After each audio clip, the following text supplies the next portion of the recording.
Samuel chapter 19 beginning tonight. David is on the run. David has gone from being just a shepherd boy minding his own business, being left alone. Now he went from being the shepherd boy to being an exalted hero, and then a king dependent upon him, and now he's number one on the king's target list. And we've noticed during the last several weeks that we've been talking about King Saul, this erratic behavior of King Saul, extreme paranoia that he has, and likewise an evil spirit that has come upon him. And so he's suffering from within, he's suffering from without. He is mean, he's stubborn, he is seeking to harm those around him. And at first, when he becomes so envious of David, and we understand why, because while Saul was hailed as a great hero, who was getting more and more attention? David. Saul's killed his thousands, but David's killed his 10,000s. And so he's become envious. Now, what has already transpired is this. God has already said that he had rejected King Saul. Saul had great promise. Now think about this. Can a man have great promise early in life and yet not fulfill that promise or not reach his full potential because of decisions he makes? Well, sure.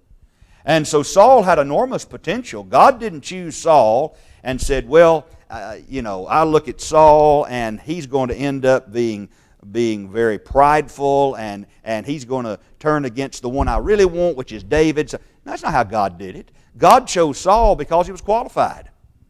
The people said they wanted a king. God says, I thought I was your king. Samuel was all distressed about it. God said, go ahead and give them a king. But he will be of my choosing. And so God picked Saul for a reason.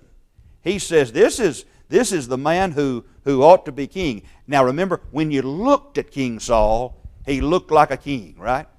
Now, not all those who are pictured as kings in the Bible look like kings in man's eyes, do they? Or I'll tell you one who didn't look like a king to the people on earth, Jesus the Christ, right?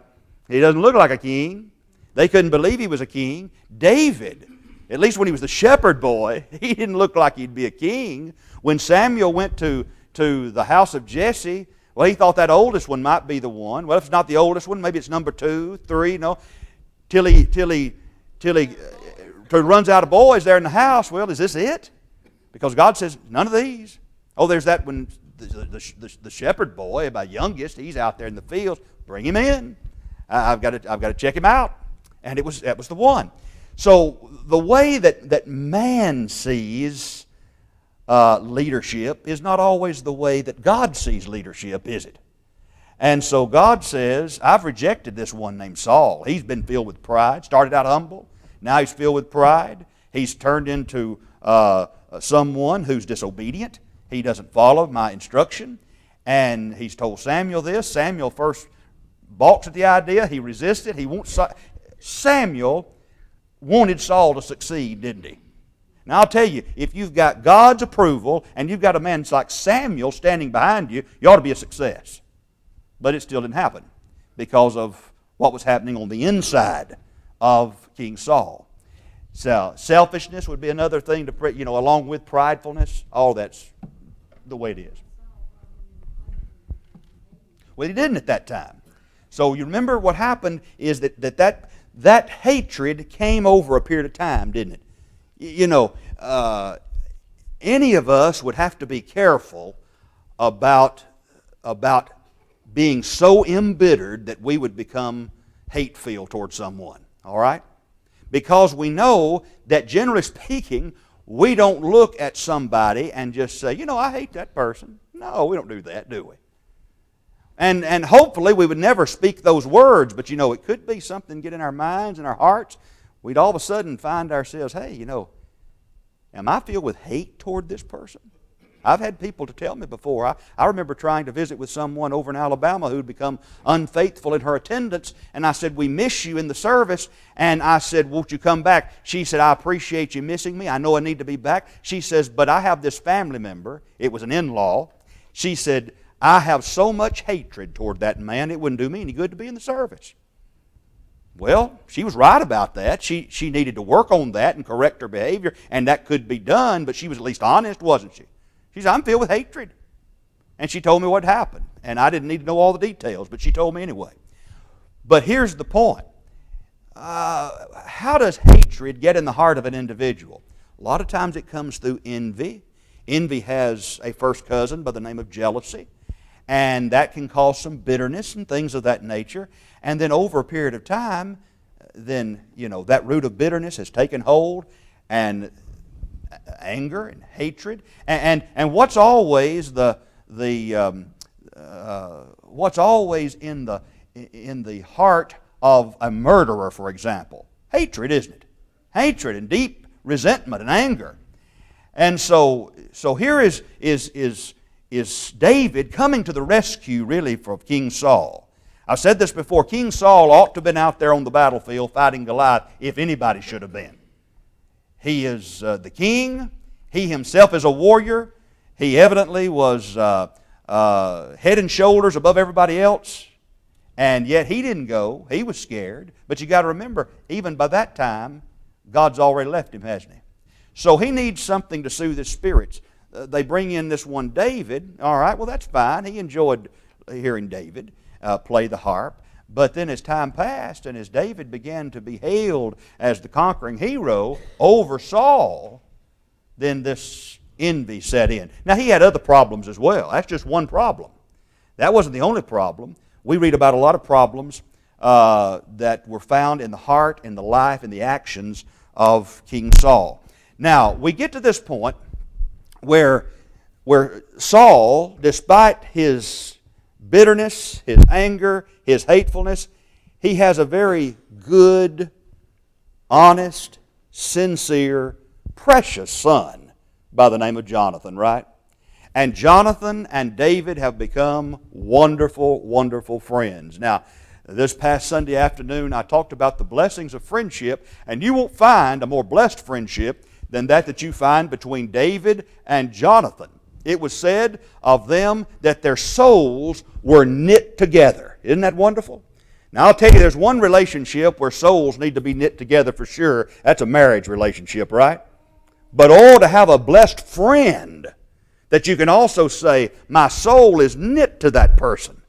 I love that person in a very special way. Friendship love. And it was a strong friendship love that existed there between David and Jonathan. Nothing about it that was immoral or unnatural. It was just a strong covenant love between the two. Brotherly love. And so Jonathan will do whatever he can to protect David. Now, one of the markings of friendship is this. If you're a friend, a genuine friend, you are a protector, right? You're a protector. We sometimes sing, "What a friend we have in Jesus," and there's this strange line in that song. It says, "Do thy friends despise, forsake thee?"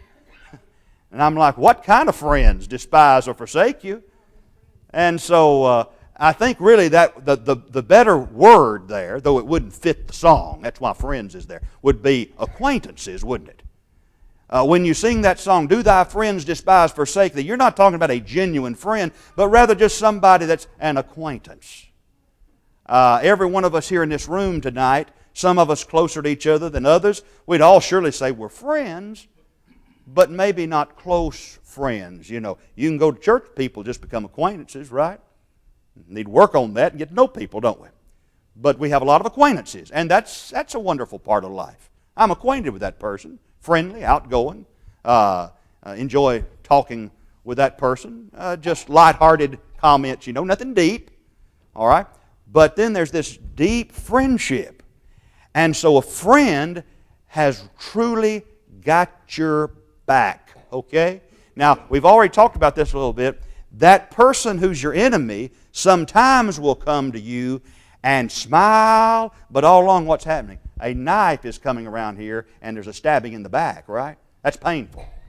Anybody ever had that happen to you? All of us have that. I can't believe that happened. I thought that person was my friend, and that person stabbed me in the back. That hurts, doesn't it? I mean, that's painful. It may be more painful than someone actually putting a knife in your back. I mean, it's painful. And then we talk about that person who's got your back, all right? The person who's got your back, that's a friend who won't let that enemy stab you in the back. Now, here's what you've got is a mad king who has a son named Jonathan, who is a righteous, godly man, who likewise loves a godly, righteous man and calls him his best friend. Now, wouldn't you think that it would only be right that David and Jonathan would be friends? Remember, evil companionships do what? Corrupt good morals. But iron sharpeneth iron, doesn't it? And so it is with two good friends who have each other's best interest in mind, who love each other with the love of the Lord. Jonathan is submissive to his father Saul. Do you think he loves him? Sure he does. But he also is one who is going to put the interest of his righteous friend above the interest of his wicked daddy. All right? Now think about this just for a moment, because you go back to the life of Joseph. And there's always been this idea promoted by some that Joseph, though he was a good young man, he had a problem. He was a tattler. I want to tell you something. Joseph wasn't a tattler. Joseph was filled with godliness. And Joseph was filled with righteousness. And Joseph did what was right. And when he saw his brethren doing things that were not right, and he went home and informed his daddy about that, that wasn't tattling, that was appealing to his daddy. Here's what the boys are doing, and it's what? Not right. Not right. He didn't go telling other people that it wasn't right. What did he do? He went to the one he needed to tell, his daddy. All right? Now, those boys, he's a tattler, and they'd mock him, call him a dreamer and things of that nature. And so Jonathan, like David, or rather like Joseph, was one who was going to do what was right. And if that meant protecting a friend even from the evil desires of your father, then he'd do that. Well, in 1 Samuel 19, keep in mind that up to this point, Saul he's been trying to disguise his hatred for David.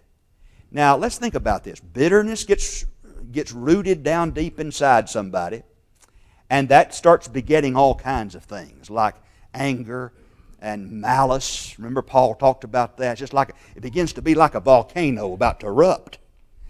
And so here is Saul trying to bring harm to David. What he would really like to see is him out on the battlefield, wouldn't he? He's already thinking, I've got to get rid of this David. I don't like him.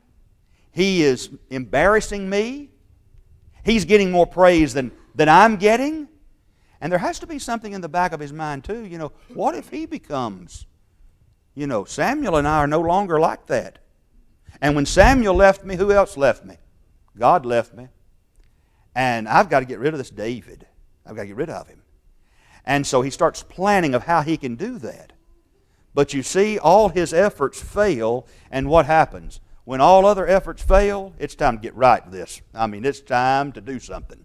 Even if that means getting others in on it. But that's where Saul made his mistake. He had this idea that Jonathan and everybody else were totally subservient to him. But he didn't know that David was being protected primarily by his own son, because his son was a godly man. So Saul spake to Jonathan, chapter 19, and to all his servants, that they should kill David. Now this could be a little bit of that mindset here that's causing him to do things out of the ordinary, that's causing him to do things that's not very prudent. All right, he's not thinking clearly. Hey, I want y'all to go and kill David. That's the wrong thing to say in front of this group, wasn't it? Because not only does Jonathan love David, but these servants of Saul have immense respect for David. Now, what will protect you more than anything else in this world? It's not armor. It's not money. That's not what's going to protect you in a time of crisis. It's character. What's protecting David at this particular moment? The only thing that's protecting him is his character.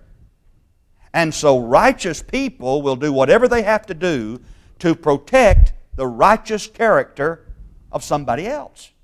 Now, when you have somebody saying, hey, start speaking in harsh terms about somebody else, or committing character assassination about somebody else, if you say that about another, and in your presence is the friend of that person you're condemning, and it's a true friend, that true friend's going to, yeah, that's right, isn't it? Oh, okay. That wouldn't be a friend, would it? But a true friend's going to say, don't talk like that about my friend. Don't talk like that about the one that I love. If any of us ever we were out here in the world and we heard a brother or sister in Christ coming under attack, and we knew likewise that this attack was unfounded, it was wrong, surely we'd all stand up and say, that's not right. I hope we'd do that on behalf of each other. That is not right. Don't you ever talk about that person again in my presence. That's my brother in Christ. That's a sister in Christ. Jonathan had that kind of love for David. And so Saul says, I want to kill David. I want you all to kill David. But look at verse 2. I like this phrase here. But Jonathan, Saul's son, delighted much in David. Friendship is all about delighting in somebody. Like to be around them. All right? Delighting in that person. I think I quoted C.S. Lewis this past Sunday when talking about friendship. C.S. Lewis, it said it's when two people discover, you too? You like that too? That's your interest as well? That's my interest. I didn't know you liked to do that. Have you ever tried to get to know someone and you're having a difficulty really getting closer because you just don't have any shared interest? But once that person says something and it's a shared interest, then that's great, Yeah. So with John Manning over here, it may be somebody, hey, you want to go work out? Jonathan's in good shape. Marv and me, we're great friends, but it's not because we like to go work out. We like to eat. It's shared. It's mutual, right? So where John goes to the gym, some good friend, or maybe a sweet wife, Marv and I, let's go out to eat. Now I'll tell you something, we did that before Sabrina and Celicia came along. We can tell you about one night when we were younger, and not as big.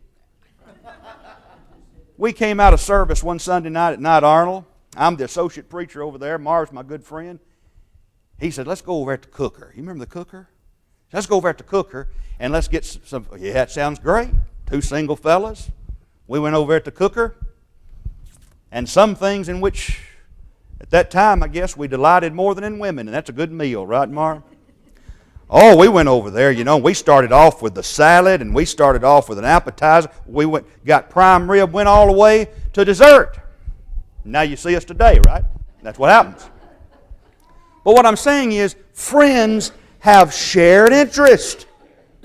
And so David delighted in Jonathan. Jonathan delighted in David. That's what friends do.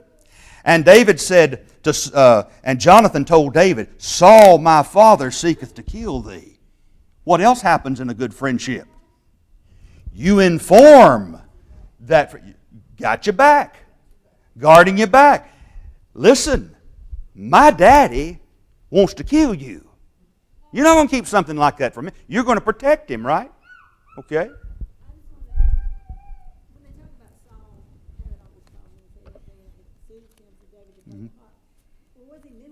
No, I think there's part of it is that. And yet we also know that there are people who suffer from mental illnesses who cannot help that. But David has brought part of this on himself and is responsible for God. We know that, so we can't blame it totally on that. This mental illness didn't cause this envy, this anger, this bitterness, this hatred, you see. So yeah, he had some erratic behavior. He would be an interesting case study today for a psychologist. But Saul is seeking to kill him. That's pretty extreme, isn't it? And so you've got Jonathan not only informing him, but doing something about it. So now therefore I pray thee, take heed to thyself until the morning, and abide in a secret place, and hide thyself. A good friend, when he knows you're in harm's way, he's going to try to protect you. Now here's what you need to do. You need to go and hide yourself, because my Father wants to take your life. Would Saul be appalled, angered, if he knew that Jonathan was doing that? He'll find out, won't he? And then what does he want to do to Jonathan, his son? Kill him. I mean, that's how messed up he is. That's how disturbed he is. Brother Rufus.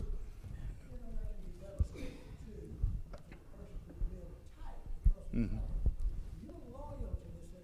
Yes. Yes.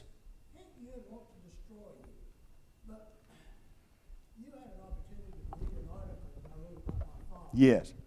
Excellent.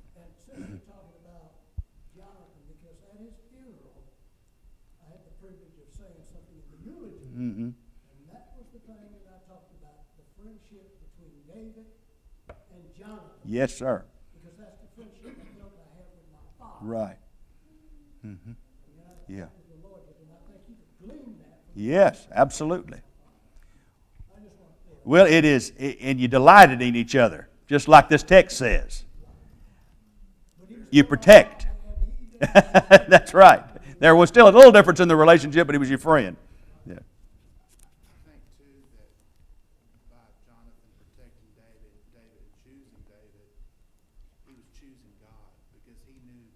Oh, that's an excellent point. And we're going to see that unfold here. Why, above everything else, is Jonathan doing this? Because it's right. This is God. Is Jonathan going to come to understand, hey, I'm not the successor, he is. And then you're going to find something that his daddy didn't have, at least at this point in his life. Jonathan is going to do what? Bow in submission to David. Here you have one who is ranked above the other. But God's plan is what? That one who He has chosen, you submit yourself to Him. We could apply that to marriage. In no way is a woman, a wife, to be in submission to her husband because she's inferior to him. In many ways, she's superior to him. All right? She may be superior in intellect.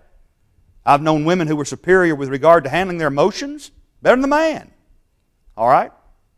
So she may be superior to him in many ways. But God says for there to be order, then it is my plan for the husband to be the head of the wife in the home. All right? And so what does that wife do? Who is his faithful companion, who is his helpmeet, who is his equal. She submits because of her love and appreciation and respect for God. So that's what Jonathan's doing. Now, not only is the friend, Jonathan, going to inform his good friend what's going on, he's likewise going to make sure he's in a secure place, and then he's going to go and mediate for him. All right? That's the next thing he's going to do. Have you ever had a friend before who said, I'll tell you what, and this is dangerous, by the way, but a good friend will do it. Listen, I think I have an all right relationship with this person, so you stay here and let me go and mediate for you. All right, that's what Jonathan is promising to do. Now, sometimes you need that, don't you? Sometimes it could be that there's this person in the middle who can be a friend to two people who are estranged. And one says to the other, I'll go to this person who seems to be the offender or the offended, and I'll try to work it out, and I'll try to bring the two of you together. Now, here's why you have to be careful. You may become the enemy, right? You may get in the middle of that, and all of a sudden they're reconciled, and you're the enemy. That's the price you pay, okay? But now think about the Lord Jesus. He's a mediator, isn't he? So it is that man offended God, and to reconcile man to God, Jesus came as the mediator, as the go-between. Beautifully illustrated in the Bible. And so we sometimes say if we want to go to God, we know we have to go through Jesus Christ. He's the mediator. 1 Timothy 2:5. So, what do we have here? Jonathan says, I'm going to go talk to my father. I'm going to go and seek my father on your behalf. I'm going to go to the enemy. Why? Because I don't think he feels the same about me as he does you. But since I love you, I'm going to go over and talk to him. Now, I have been in this position before where I went to somebody on another's behalf. Say, I know y'all are having some problems. I'm not trying to interfere, but I'm here at the request of my friend to try to bring the two of you back together. I have known situations to arise before where something had happened that caused me to be at odds with somebody else. I didn't want it to be that way, but we needed to rectify that thing and restore that friendship. And sometimes what it takes is a third party stepping in and saying, let me help. So that's what Jonathan's going to be. So Jonathan says, I'll go and stand beside my father in the field, and I'll commune with my father about you. What I see, I'll tell you, I'll inform you, I'll let you know what I find out. Well, here's David hiding, because right now all David's thinking about, why is this happening to me? Now that brings up something else, doesn't it? Have you ever thought somebody was ignoring you? Have you ever thought somebody was being unkind to you, and you couldn't figure out why? Has there ever been somebody before in your life that you said, it seemed like everything was going well with us, then all of a sudden something happened one day and that person wouldn't hardly speak to me? Now, I'm not talking about, you're driving down the road and you pass somebody and you're waving, and all of a sudden that person is not waving in return. I've teased people about that before. I said, I was out there, your son friendly, won't even speak to me, When did you see me? And I'll tell the person, well, I drove past him. Well, I keep my eyes on the road, is what the person says, right? But I'm talking about where you can feel it. There's tension all of a sudden. And you might do what? You might say to a good friend, I'm telling you this because I'm concerned. I don't know what to do. I need your advice. And maybe that person will say, I'll tell you what, I'll ask. You want me to ask for you? You want me to find out? Yeah, do that. Because if nothing's wrong, I want everything to be okay. If there's nothing wrong, I'd like to know about it. But I'd like to fix it if there is something wrong. Now, that's one way you can handle it. Sometimes you just go right to the source, don't you? But now David couldn't do that. All right? So you say, well, if somebody's got something against me, then I'm just going to go talk to that person. That's fine, unless that person's going to do what? Kill you. And if that person's going to kill you, you send somebody else. So Jonathan spake good of David. Now notice that aspect of friendship. He didn't go in there and say, look, I know David can be a problem. I mean, I've come by there before and he hits a sour note on that harp every once in a while, and I know that's annoying. And look, I'm not so sure about his motives. Sometimes I wonder if maybe he's trying to get your job, Dad. But overall, I think he's a pretty good boy. No, a true friend's going to march right in there and he's going to say, let me tell you about my friend David. Not only that, David respects you. Did David respect Saul? He did. I mean, you're going to follow this story, this narrative, and you're going to find out that a man will lose his life for having done what? Killing God's anointed, thinking that he was going to gain something from telling King David. This is the end of 1 Samuel, so we won't jump ahead too much. But at the end of 1 Samuel, he's going to come and tell David, here's what I did. I killed him for you. And David, you killed God's anointed? And actually, that's not what really happened, was it? That wasn't the whole story. But he thought he'd get on David's good side but he didn't. And David did what? Killed him. You took the life of God's anointed. This isn't funny, he says. So we find that Jonathan is going there, and he spake good of David unto Saul. He said, let not the king sin against his servant. See, he's appealing to him now through persuasion. Now, he's very respectful of his father, isn't he? You can hear that in his tone. But he's also saying to his guilty dad, do not sin against your servant. Because, see, now he starts reminding he starts reminding Saul of something very, very important. This is what a friend will do. He says, he has not sinned against you. In fact, he has rescued you at times. You remember out there on the battlefield when nobody wanted to go fight Goliath, including you? And David came along and David said, I'll go fight that Philistine. I'll go fight that heathen, that barbarian. I'll go out there and fight him in the name of the Lord. And what happened? He brought victory to you. And so what you're doing is not right. It's not fair. David says, David has not sinned against you. Jonathan says, David has been good to you in every way. For he did put his life in his hand and slew the Philistine, and the Lord wrought a great salvation for all Israel. Now I'll tell you one of the greatest tragedies in life, and what will bring you and me the most pain, is when we've tried to help somebody and then that person in turn does something to hurt us, right? You ever had that happen? Sure you have. You've tried to help somebody, and yet that person didn't appreciate it, didn't appreciate your good name, didn't want to help you out, said bad things. That hurts, doesn't it? That hurts. That's just like I've said recently, maybe in the sermon this past Sunday, I mentioned, wouldn't you really feel bad if there was somebody that you were always criticizing, making fun of this person, acting condescending toward this person, like you were better, and then to come to find out every night that person gets on his knees, her knees, and prays for you? Wouldn't that be embarrassing? Wouldn't that hurt to think, I can't believe I did that to that person? And so here is David, who's always sought the best interest of his king. And Jonathan says he put his life, he did put his life in his hand, slew the Philistine. The Lord wrought this great salvation. And who basically got the credit? Yeah, David got credit, but who else did? Saul did.